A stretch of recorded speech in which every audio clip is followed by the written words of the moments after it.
Ukraine के राष्ट्रपति Volodymyr Zelensky ने चेतावनी दी है कि व्लादिमीर पुतिन 5 और यूरोपीय देशों पर हमले की योजना बना रहे हैं।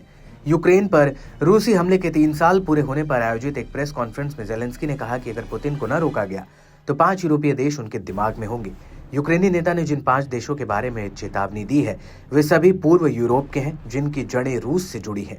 उनमें रूसी आबादी है या वे पूर्व सोवियत और उसके क्षेत्र का हिस्सा थे। ज़ेलेंस्की ने कहा कि पुतिन उन आबादी का इस्तेमाल आक्रमण के लिए बहाने के रूप में कर सकते हैं, जैसा कि उन्होंने क्रीमिया के साथ किया था। ज़ेलेंस्की ने पोलैंड, स्लोवाकिया, लातविया, एस्टोनिया और मोल्दोवा का नाम लिया, जिन पर रूस की संभावित नज़र है। यूक्रेनी राष्ट्रपति ने कहा कि जब आपके पास रूसी भाषा बोलने वाले लोग हों या उनकी जड़ें हों या उनके परिवार हों तो आप खतरे में हैं। ये हमारा इतिहास है। ज़ेलेंस्की ने आगे कहा कि शुरू में उन्होंने कहा कि वे हमारे क्षेत्रों पर कब्जा नहीं कर रहे हैं, वे रूसी भाषी लोगों की रक्षा कर रहे हैं। अगर हम गिरेंगे तो मुझे लगता है कि जिन देशों का मैंने जिक्र किया है उन सभी को रूसी नीति के कारण खतरा है।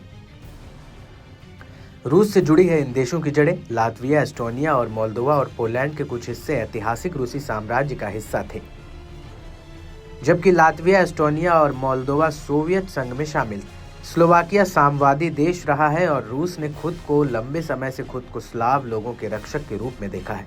कितना आसान है पुतिन के लिए हमला। पुतिन के इन यूरोपीय देशों पर हमला करना आसान नहीं होगा। ज़ेलेंस्की के बताए 5 देशों में 4 नाटो में हैं, जबकि मोल्दोवा यूरोपीय संघ के साथ रक्षा सौदा करता है। दूसरा, पुतिन की सेना को यूक्रेन के साथ युद्ध में भारी नुकसान उठाना पड़ा है। ऐसे में वह नया युद्ध नहीं छेड़ना चाहेंगे।